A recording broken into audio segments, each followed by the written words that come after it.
semuanya karena Allah Subhanahu wa taala. Mudah-mudahan kita senantiasa berdoa terus acara pagi hari ini mendapatkan keberkahan Allah Subhanahu wa taala. Amin ya rabbal alamin.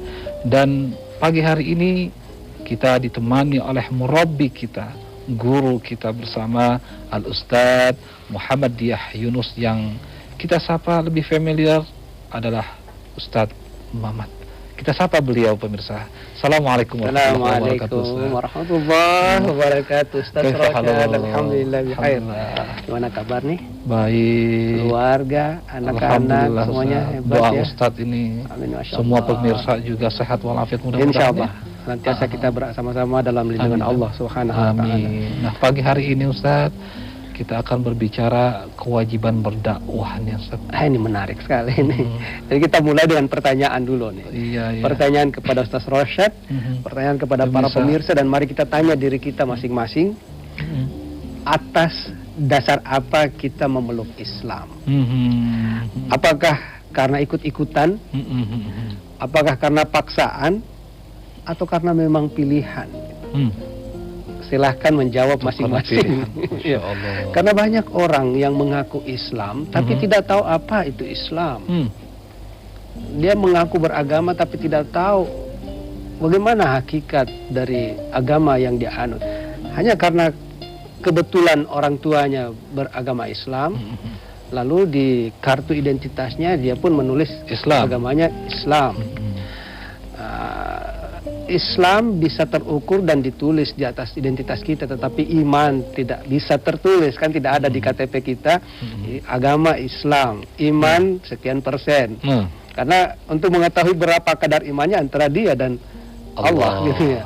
Betul, nah, dengan kondisi seperti ini, maka mari kita menyadari bahwa kalau ada yang tidak mengetahui agama itu apa dan tidak tahu Islamnya apa, berarti dia tidak menikmati fadilah atau keutamaan dari berdakwah itu.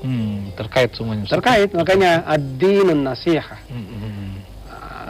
Menjalankan agama itu harus dengan menjalankan pesan-pesan supaya dengan agama kita bisa menjalani kehidupan dengan baik. Bukankah di dalam surah Al-Asr Allah menyatakan bahwa sesungguhnya manusia itu akan merugi.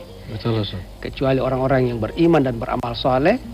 Dan tidak lengkap iman dan amal solehnya kalau dia tidak berpesan-pesan, menasihati. Watawasau bil haqq, watawasau bis sabar. Maka ada banyak sekali firman Allah menjelaskan pentingnya berdakwah gitu. Wal takum minkum ummatun yad'una ilal khair, ya'muruna bil ma'ruf wa yanhauna 'anil munkar. Imam Ghazali di dalam Ihya Ulumuddin mengatakan bahwa kesalehan seseorang itu tidak dapat dibuktikan hanya dengan beriman kepada Allah dan hari akhir. Tetapi juga harus melaksanakan perintah amar ma'ruf nahi munkar, saling mengajak untuk berbuat kebaikan dan melarang untuk berbuat kemudaratan seperti apa yang dilarang oleh agama atau dilarang oleh Allah. Nah, inilah yang mendasari bahwa berdakwah itu hukumnya wajib. Untuk setiap individu fardu ain, tetapi untuk berdakwah secara menyeluruh kepada umat itu fardu kifayah.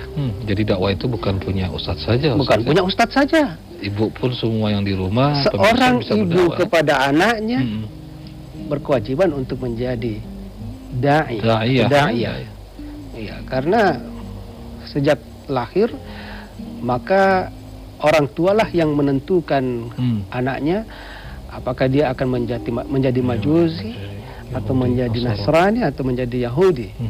Kullu mauludin yuladu 'alal fitrah fa abawayhi yumajjisanihi aw yunasiranihi aw yuhawidanihi. Atau dia dituntun dibimbing untuk menjadi seorang muslim. Nah, kenyataannya sekarang banyak orang tua secara turun-temurun beragama Islam, tetapi tidak islami, tidak menjalankan Islam karena mereka tidak menjalankan dakwah. Tidak ada amar ma'ruf nahi mungkar. Islam hanya sebatas pengakuan identitas gitu ya.